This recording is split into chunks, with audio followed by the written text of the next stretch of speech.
Hi. Thank you for being interested in sharing your stories with veterans around campfires. We really appreciate it. And the purpose of this video is to take some of that anxiety off of you, because I know when you're put on the spot to tell a story, even though you tell stories all the time, being put on the spot, sometimes you're just like,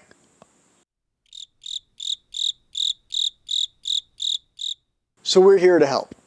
So I want to just let you know that during the process, we do the hard work. You just have to show up.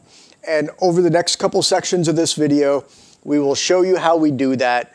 But it really is a fun experience. It's not stressful, so don't use stress. We got your back.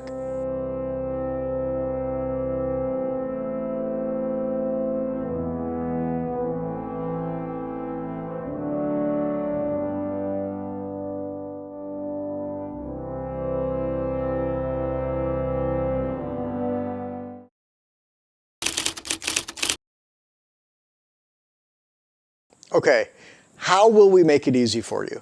So some of the things, we have a whole stash of goodie bags we'll use, but basically what it comes down to is we'll start with just asking you some basic questions, kind of like an interview. So you just sit there, I ask you questions, you answer them. It'll be things like your rank, your MOS, where you served, any deployments you went on, medals you earned, those kinds of things. Just basic questions that you could just rattle off and get going. From there, we'll go into your go-to stories. Everybody has those 2 or 3 stories that they tell all the time. Your kids can recite them. All your friends have heard them a number of times. Everybody knows these stories, but they're the ones that you have kind of memorized the script, if you will, on how they go.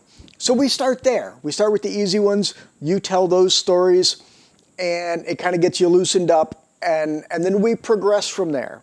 Now, at that point, it may be that I tell a story to you and you tell a story to me, and we start like having that conversation instead of an interview. But if that doesn't work, or if that doesn't feel comfortable, don't worry. I've got a lot more questions I can ask. You know, talk about your deployments, talk about your trainings, talk about the bad weather, stupid decisions, and bad mistakes that we all made in the service as well.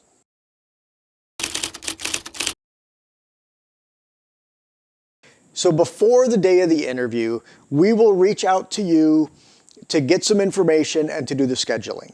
So it'll involve a questionnaire where we ask you some basic questions about, you know, when and where you served, your rank, those kinds of things. If you have any pictures or newspaper articles or medals or awards or things that you'd like to add or share. If you have actual pictures or things, that would be awesome.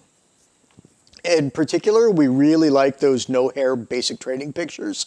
Those are great. But don't feel pressure to answer every single question on the questionnaire either. This just helps us get going. It gives me some information to know what to ask you. But even if you only answer 2 questions on it, that's okay. Don't worry about it. We still can make it easy for you.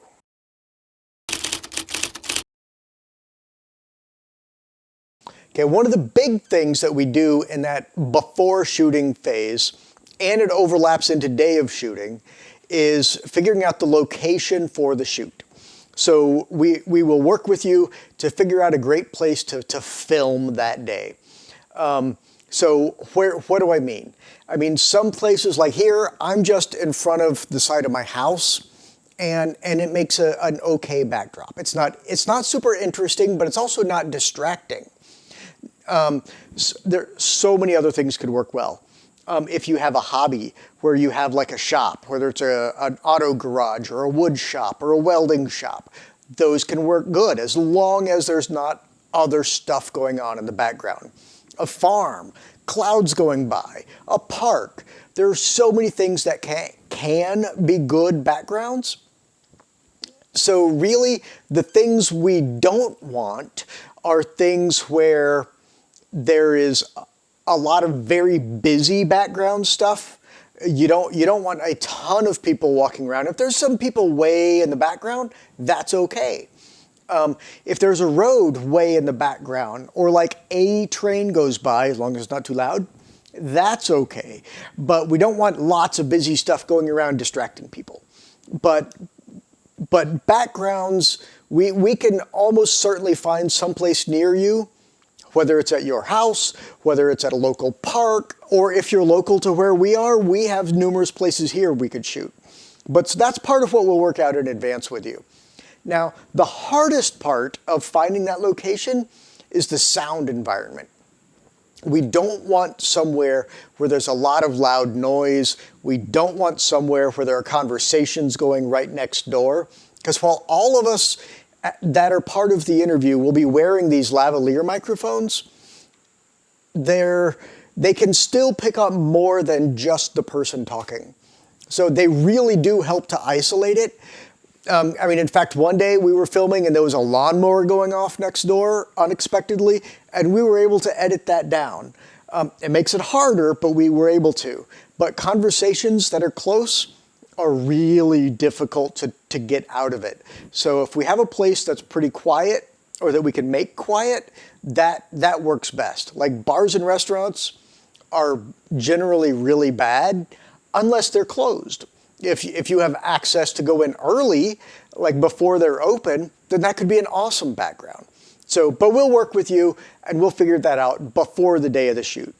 On the day of the shoot though, that's where we'll have our camera and our tripods and our microphones and stuff. And so we'll need to set that stuff up. That'll take us, depending on the location and how practiced we are at the time, 10 or 15 minutes roughly to get everything set up so we can shoot, because we want to capture a good picture of you talking. We want to capture good audio of everybody in it. So it takes some time. So we need enough room. It's not a ton of gear, but we need like a tripod and a camera on each person. That's part of it. So we need room for that. And then room for, for like 1 or 2 people to help out with the filming and those kinds of things. Doesn't have to be a huge space, but we need a little bit of room for that kind of thing. One more thing we might do on the day of shooting, depending on the location, is shoot what's called B-roll. I'm probably running some of it right now on top of me talking, and it's basically video of something that doesn't include audio. We'll have the interview audio going on under it, but just to keep the viewer engaged, to make it more interesting.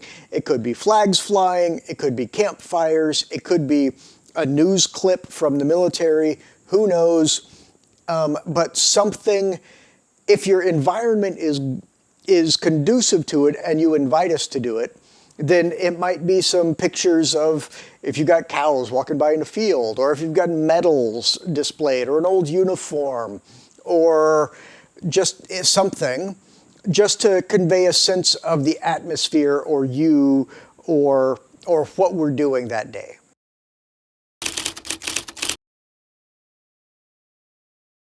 Finally, I would like to address a concern that some people have or may have, and that is, well, what if I say something on video that I really don't want out there in the world? Don't worry.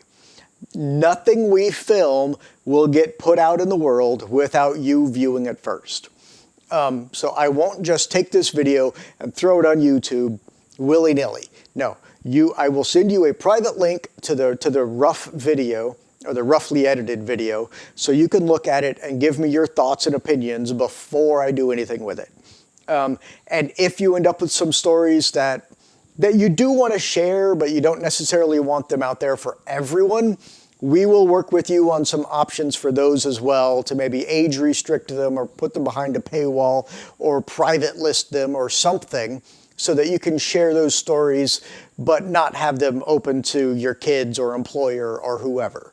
Okay, once again, thank you for even considering sharing your story with us and allowing us to share that story with the world.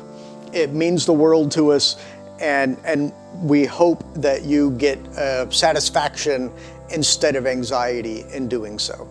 So if you have more questions, feel free to reach out either in comments or email us directly. The link is in the About section and in the description below, and we will get back to you to answer any questions or concerns that you have.